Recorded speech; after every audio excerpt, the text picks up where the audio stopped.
So let's do it. Let's get this pizza sauce made.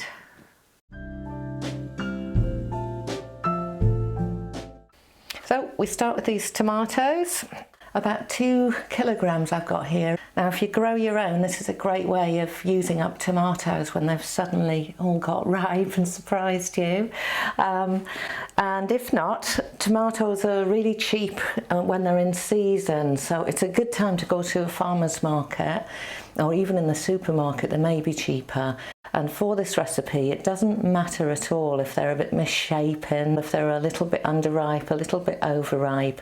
This is a very forgiving recipe, really simple, and we're roasting everything off to give it the flavour. So just get some tomatoes at a good value for you. And then the other ingredients I'm going to be using, in my case, I've got a homegrown onion here, but it could be one from the shop. So it's really big, so that should be plenty for this batch of sauce, but to your taste. And then I'm just using up bits of scraps of red pepper here. My last serpent squash that's going a bit wobbly on the ends there, I'll just chop those bits off and use them up just to up the veg intake and to reduce waste. These kind of sauces are wonderful for that. And I'll be using probably 2 cloves of this homegrown garlic, which is quite a strong one, but again, to your taste.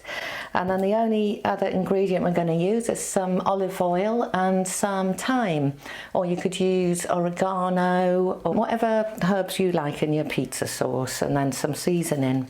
So all we have to do then is to prepare all the ingredients now, and I'm going to chop up these veg, and then I'm going to quarter or chop in half the tomatoes and get them ready for roasting.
So for freezing, I always use these silicone muffin or cake trays, and this size works really well for us because they're quite deep ones, and we tend to do one really big pizza, and this holds the right amount. But if you make individual pizzas or you want to make smaller ones, these are really handy too for freezing. I think they might be to do with baby food.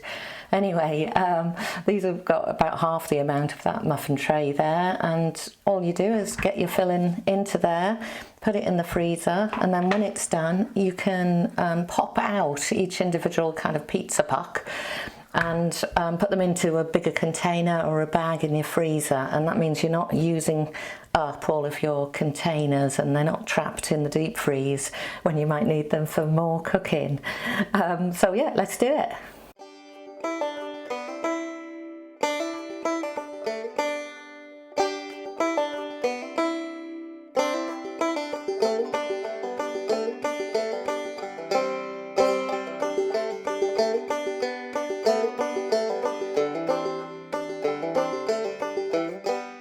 And there, by complete fluke, we've got enough for 6 really big pizzas. So that would be enough for about 12 smaller pizzas.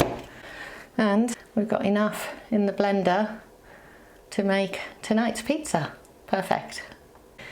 Now these will just go into the deep freeze until they're completely set, and then I'll just pop them out and drop them into a bigger container, either a Tupperware container or a freezer safe bag, and back into the freezer they go, and they'll last absolutely ages. So there we are, we've got our pizza sauce all frozen up into little pucks, or quite big ones in our case, that are all ready to make delicious pizzas whenever you need them.